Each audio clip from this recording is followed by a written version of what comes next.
আসসালামু আলাইকুম বন্ধুরা। আমরা সবাই ছোটবেলায় রং পেন্সিল নিয়ে ঘন্টার পর ঘন্টা ছবি এঁকেছি, কিন্তু কখনো ভেবেছেন কি এই ছোট ছোট রঙিন স্টিকগুলো আসলে কোথা থেকে আসে, কিভাবে তৈরি হয়? আজকে আমরা যাব একেবারে কারখানার ভেতরে, দেখব কিভাবে জন্ম হয় আমাদের সবার পরিচিত সেই রং পেন্সিলগুলো। 1903 সালের দিকে আমেরিকায় প্রথম বাণিজ্যিকভাবে তৈরি হতে শুরু করে ক্রেয়ন। তার আগে নানা কোম্পানি চেষ্টা করছিল স্কুলের জন্য সস্তা, নিরাপদ আর সহজ ব্যবহারযোগ্য রঙিন মোম স্টিক বানাতে, কিন্তু তখনও কোনো বড় ব্র্যান্ড ছিল না। সেই সময় দুই চাচাতো ভাই এডউইন বিনি আর হ্যারাল্ড স্মিথ বের করলেন নতুন এক ফর্মুলা। রঙের জ্ঞান আর মোম মিশিয়ে তৈরি করলেন ক্রেওলা। নামটা দিয়েছিলেন এডউইনের স্ত্রী অ্যালিস। ফরাসি শব্দ ক্রে অর্থাৎ চক আর ওলা অর্থাৎ অয়েলি মিশিয়ে তৈরি হলো ক্রেওলা। প্রথম বাক্সে ছিল মাত্র 8টি রং, কিন্তু খুব দ্রুত তা হিট হয়ে যায়। উজ্জ্বল, নিরাপদ, সস্তা আর ছোট হাতের জন্য একদম পারফেক্ট। আজকে ক্রেওলা এক বছরে তৈরি করে প্রায় 3 বিলিয়ন ক্রেয়ন, দিনে গড়ে 8 মিলিয়ন। একটার পর একটা সাজালে এই ক্রেয়ন পৃথিবীকে 6 বার ঘুরে আসতে পারবে।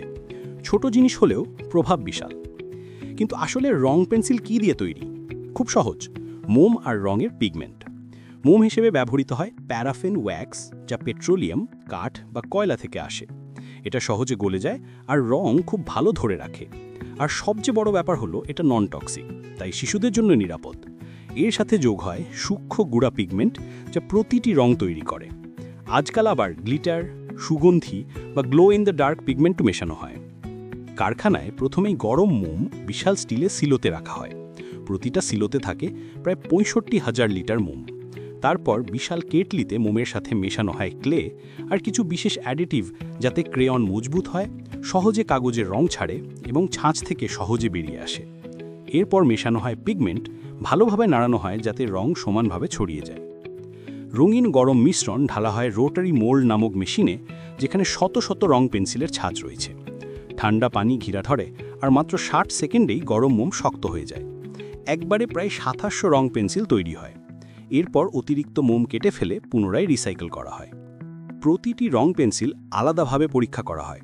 কোনোটায় বুদবুদ, ফাটল বা রঙের অসামঞ্জস্য থাকলে সেটি আবার গলিয়ে নতুন করে বানানো হয়। বড় কোম্পানিগুলো শুধু সংখ্যা নয়, মান বজায় রাখাকেই সবচেয়ে বেশি গুরুত্ব দেয়। একটা ক্রেয়ন আসল পরিচয় পায় যখন সেটি তার কাগজে লেবেল পায়। মেশিন একে একে প্রতিটি ক্রেয়নের গায়ে লেবেল লাগিয়ে দেয়। নাম, রং আর ব্র্যান্ড লেখা থাকে তাতে। এরপর আসে সবচেয়ে সূক্ষ্ম ধাপ, প্যাকেজিং। অটোমেটেড মেশিন প্রতিটি রং গুণে সাজিয়ে সঠিক বাক্সে ভরে দেয়, হোক সেটা 8, 24 বা 64 রঙের সেট। প্রতিটি বাক্স ওজন করে দেখা হয়, কোনো রং বাদ পড়লে সঙ্গে সঙ্গে ঠিক করা হয়। সবশেষে বাক্সগুলো কার্টুনে ভরে প্যালেটে সাজিয়ে শিপিংয়ের জন্য প্রস্তুত করা হয়। ক্রেওলা এখন 80টিরও বেশি দেশে ক্রেয়ন পাঠায়। আর এভাবেই কারখানা থেকে স্কুল, দোকান আর ছোট ছোট শিশুদের হাতে পৌঁছে যায় রঙিন এই ক্রেয়ন। বন্ধুরা, আজ আমরা দেখলাম কিভাবে ছোট্ট একটি রং পেন্সিল তৈরি হয়, কাঁচামাল থেকে শুরু করে বাচ্চাদের আঁকার খাতায় পৌঁছানো পর্যন্ত। ছোট হলেও এটি শিশুদের কল্পনা আর সৃষ্টিশীলতার সবচেয়ে বড় সঙ্গী।